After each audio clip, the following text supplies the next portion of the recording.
My wife got a new job and started wearing perfume, she said, came free with a makeup kit. One night, she came home with a hickey on her collarbone and said it was a mosquito bite. I said nothing.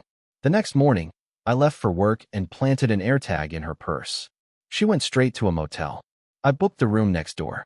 An hour later, I slipped a note under her door that said, "Smile for the camera." I posted their room number on a cheating forum with a photo of her license plate. They left in bathrobes. We'd been married almost 10 years. We lived in Broken Arrow, Oklahoma, just outside of Tulsa. Nothing special, just a quiet neighborhood with cracked sidewalks and kids on bikes. I worked full-time at a tire and auto shop. My wife, Rachel, worked part-time at a beauty store in the mall. At least, that's what she told me. Things started going weird about 2 months ago. She came home from work and told me she got offered a transfer to a bigger store in Tulsa. More money, she said. More hours and better customers. I'll finally get commission, she added, like it was some dream come true. I was happy for her. Or I pretended to be. But things changed fast. She started dressing like she was going to a nightclub, not a beauty store. Tight skirts. New bras.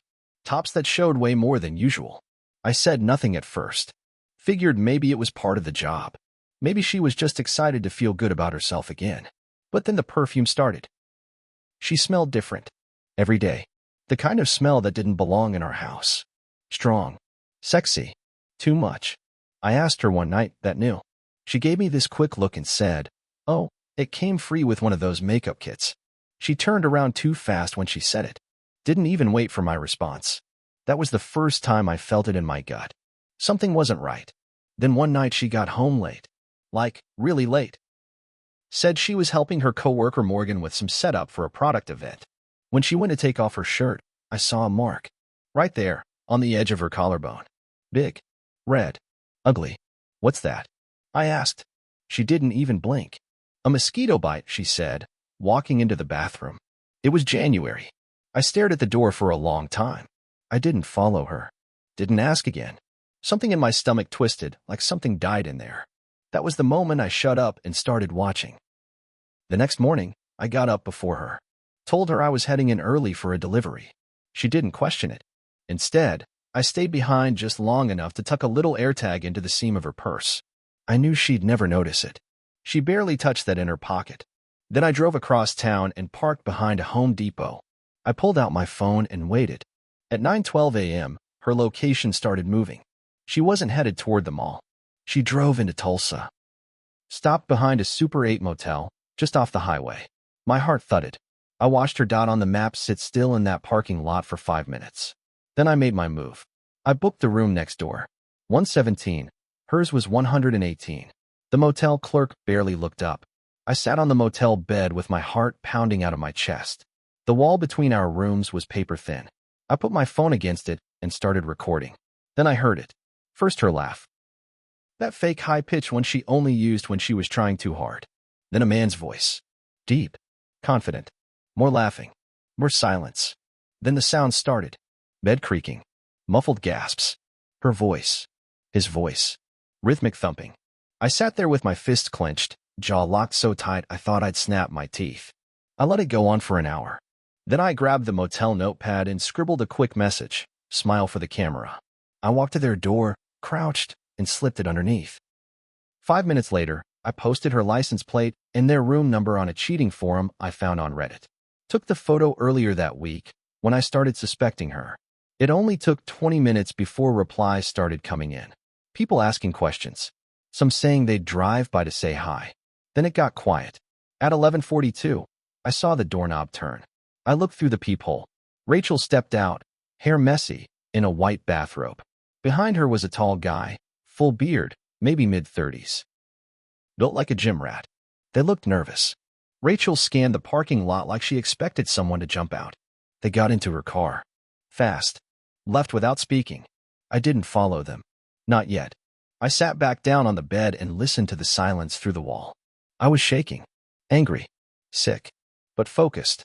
That was just day one. I wasn't done. She didn't say a word about that day. When she got home later that evening, she acted like nothing happened. She kissed me on the cheek. Asked me what I wanted for dinner. Sat on the couch like she hadn't just been caught screwing some guy in a cheap motel. I played along. I told her I wasn't feeling well, that I might have caught something at work. She nodded, looked at her phone, and said she was going to bed early. She didn't sleep. I could tell. She kept turning over, checking her phone. She was waiting for something, or someone. The next morning, she left the house without saying goodbye. I tracked her again. This time, she actually went at work. But something had changed. Her location kept bouncing around. 5 minutes at the store, 10 minutes outside, then over to a Starbucks, then back. It didn't feel like a normal shift. That night, I finally made a copy of her phone. Used a tool my buddy from high school showed me a few years ago. He works in IT and helped me back when I lost some photos. I made a full backup of her iPhone to my laptop while she was in the shower. Text messages. Deleted ones too. Photos. Notes. Call logs. I stayed up until 3 a.m. reading everything. His name was Caleb. She called him C. There were over 200 texts between them from the last 3 weeks. Half of them were about me. Jokes. Insults. Laughing at how clueless I was. One of the texts from Caleb, he won't do shit. You said he's weak. Rachel replied, he's a dog with no teeth. He won't even ask questions. My hands were shaking so bad, I dropped the laptop twice. There were also pictures. Selfies. Half naked. Some taken inside our house. One was in our bed. Caleb holding up his middle finger with our wedding photo in the background. I threw up. For 2 days, I said nothing. Acted normal. But I started preparing. First, I called in sick from work. Then I moved half our savings into a separate account. Left just enough in the joint account to avoid raising alarms. Next, I visited my lawyer. Told him everything. He gave me a checklist. Oklahoma is a no-fault divorce state, but evidence of cheating can still affect things like property division. Then I called her boss. She wasn't working full-time at the new store like she claimed. She was only scheduled 3 days a week. 6-hour shifts. No commission. No events. And Morgan, that co-worker she claimed to be helping, didn't exist. I started printing out the texts, screenshots, hotel receipts, backed up the GPS tracking logs. I made 4 copies of everything. Then I waited. The next time she went to that motel, I followed her car. I didn't go inside. I waited in the lot, just far enough to not be seen. I waited until Caleb pulled up, watched him get out of his truck, watched them kiss like they were married. She had no idea I was 20 feet away, in my old Corolla with the broken AC and the dash camera running. When they went inside, I drove off. 2 days later, I sent a text to her phone. 1 word. Smile. Then I sent her a picture. It was her and Caleb standing by her car. The timestamp at the bottom. Her hand in his back pocket. Caleb's hand on her waist. She didn't reply for 2 hours. When she finally came home that night, she looked pale. Her hair was tied back. She had makeup on, but it looked rushed. Can we talk? She said. I nodded. Sat down. Kept my face calm. She started with the usual lines. It was a mistake. I didn't mean to hurt you. I felt lonely. I didn't think you cared anymore. I let her finish. Then I handed her the manila envelope I had prepared. Inside, GPS logs, text messages, photos, her fake work schedule, Caleb's full name and address, which I'd found online, a printout from the cheating forum where her license plate and motel info had been posted. She flipped through it in silence. Her hands were shaking. What is this? She whispered. It's everything, I said. You can take it with you when you leave. That's when she started crying. First fake tears, then real ones. Sobbing, trying to reach for my hand. I stood up. You need to go? You're not staying here tonight. She tried to argue, said she had nowhere to go, that it was still her house. I showed her the text from our landlord. The lease was in my name, always had been, and I had already served notice of removal of co-residency through my lawyer. She had 24 hours to get her things and leave. I walked her to the door. She stood there for a while, looking like she wanted to say something else. But I didn't care anymore. She left. But Caleb? Caleb was next. After Rachel left, the house went quiet. Too quiet. I thought I'd feel better. Thought I'd feel free. But all I felt was cold. Empty. Still, I kept moving. A week passed. She texted a few times. Said she was sorry again. Asked if we could talk, like adults. I ignored every one of them. But one text caught my eye.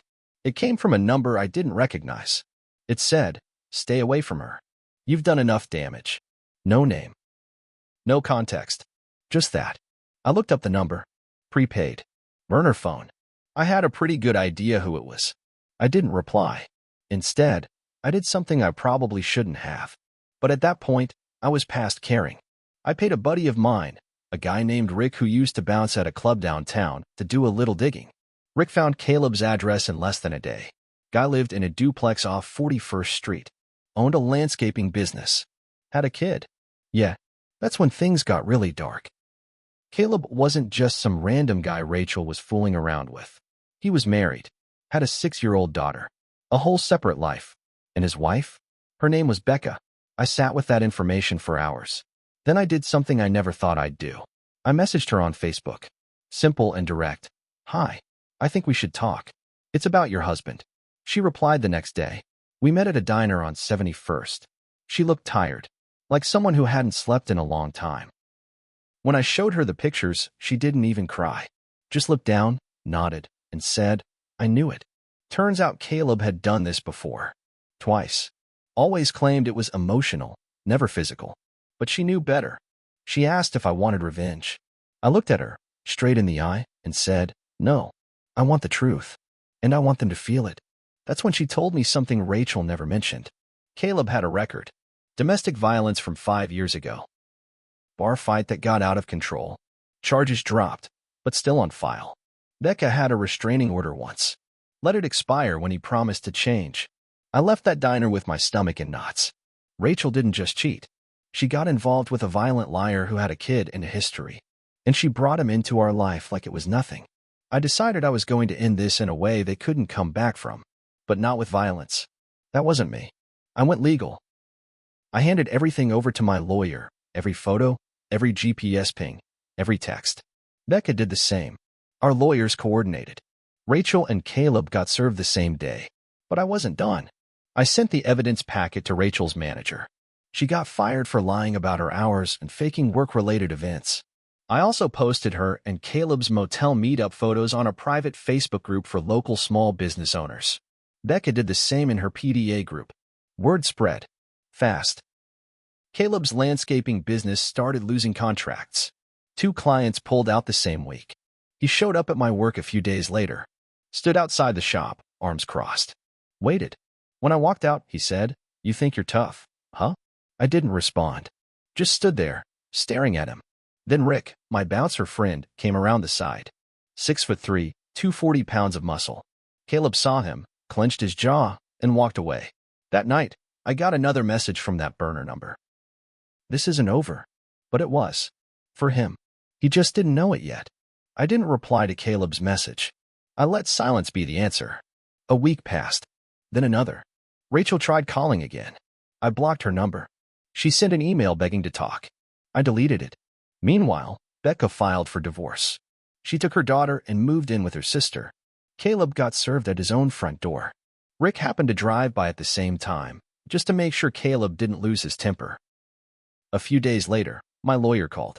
Rachel was fighting me on the divorce terms. She wanted half the house, half my retirement, half of everything. My lawyer laughed and said, She's got nothing. She's lucky if you don't sue her for damages. Turns out the evidence we had gave us leverage. She'd lied about her job, committed adultery, and used shared funds to pay for motel rooms. She walked away with nothing but her clothes and her car. And that car? It had a lien in my name. I canceled the insurance the next day. Let her deal with the mess. I thought it was over. But then I made one last mistake. I went out for drinks with Rick and a few guys from work, just to blow off steam. Ended up talking to a woman named Jessica. She was nice, smart, funny, and I let my guard down. Too fast. We started dating. At first, it felt like everything was finally okay.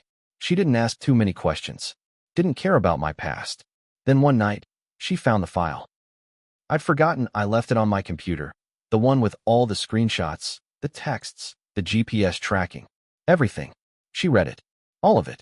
She looked at me differently after that. You planned all this? She asked. You tracked her?